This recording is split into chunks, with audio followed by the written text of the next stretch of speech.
You know, they're teachers. And what I remember the most about teachers is they wanted you to do your homework. Of course, I didn't always pass that test when I didn't find the subject matter interesting. But the truth of the matter is, you do your homework. If you're going to bring facts to the table and you're going to have a discussion, then you should certainly know what you're talking about.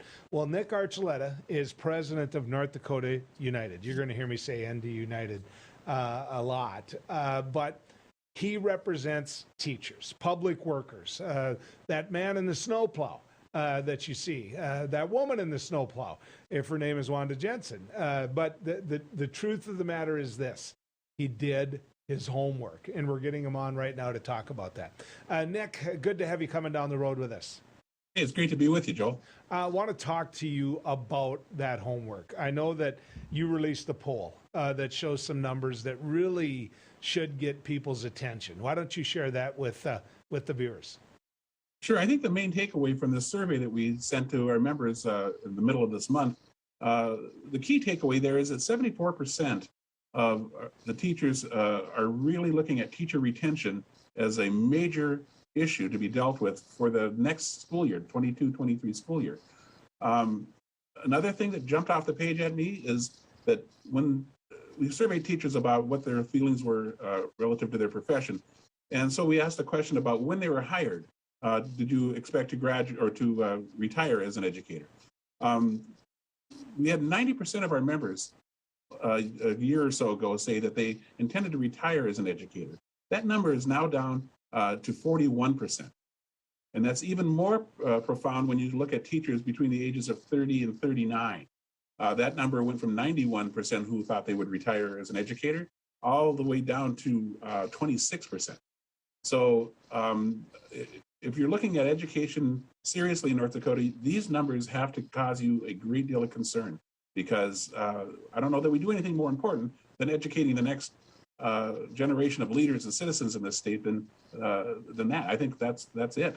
And if we don't have the workforce to do that, we're going to be in trouble. If you could, guys, keep that up there on the screen so that people can keep looking at some of this. When asked if they feel appreciated, 40% said no, and just 5% said they did. Now, the number of 40% no should get your attention alone, and just 5% say they did. It represents a very steep decline of 55% from a poll in 2019. Nick, I have to ask, is this about COVID?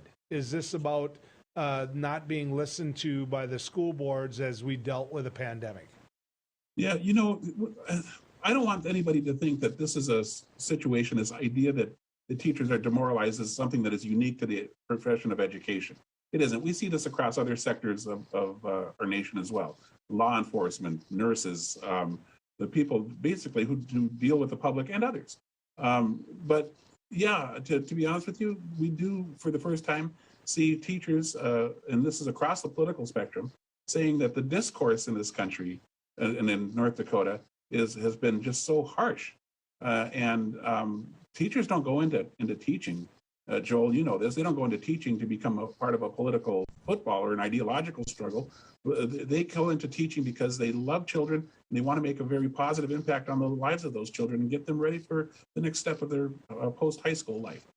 So we are hearing from our members, not just in this poll, but in conversations, that they would love it if people would just tone it down and quit being so ideological about everything. But that's what's changed, Nick. I mean, when I was in school in North Dakota, when I was in high school in North Dakota, I couldn't tell you what these individuals were politically. I couldn't. Years later, I found out because some of them were active in one political party or the next. But when you were in that classroom, you didn't know. And in the very same class that I was in Hankinson High School, was Randy Baining, who served as a state representative for a number of years. Republican, very conservative Republican. I'm a Democrat. I was, whether it's middle of the road, I think I had a pretty middle of the road, but I was a Democrat in a Republican state and not ashamed or afraid to say I was. I asked Randy one time if he felt the same way about Hankinson High. And what he said was he felt that it was a great place to go to have all views said. He didn't feel as though one was thrust upon him.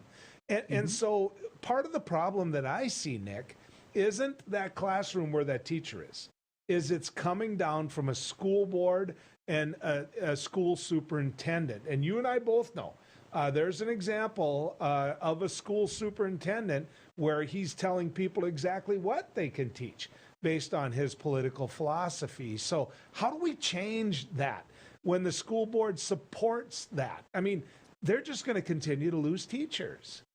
Well, I'm afraid that you might be right about that. But I think the key here is that we need to talk to each other like adults.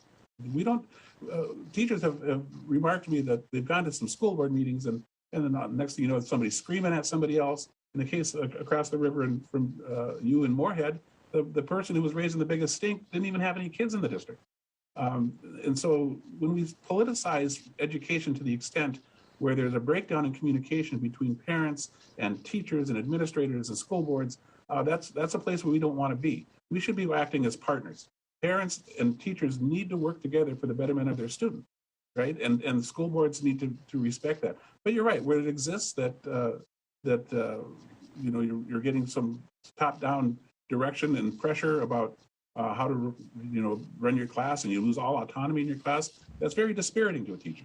I'm gonna take you from a position where you're out there advocating, supporting, and educating people about teachers, and I'm gonna take and put you on a school board, okay? And you're sitting there in a situation where somebody else that was elected to that school board is doing exactly like some of our school board members are doing, which is thrusting their political beliefs into the education process. Fix it. As a school board member, how do you fix that? I think what you do there is you do whatever you can to increase communication. If I was on that school board in that situation you just described, I would be bringing in outside help to work with our board about what constitutes a very strong board, what makes a good school board, so that we're all minding our lanes and we're all making sure that the child in that school district is at the center of all of our intentions.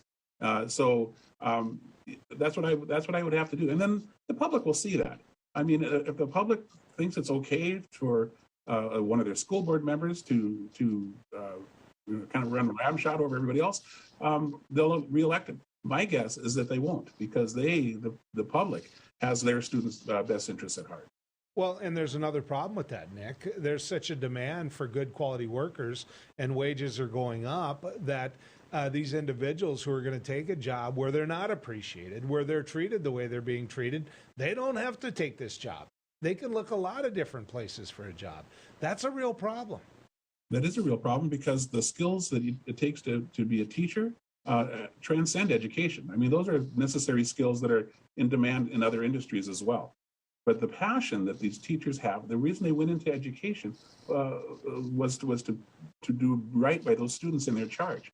And I think it would be, if we ignore these, what this survey is telling us, we're doing that at our own peril. We should be working every day to lift up the teaching profession so that young people want to become part of it. If you're Kirsten Baszler, there is no survey that's been more important in your time as superintendent of public instruction, period. And we will get her to come down the road with us, folks, another time. Nick, let's do this again, even when we have more time, okay? I would love to. Thank you, Joel.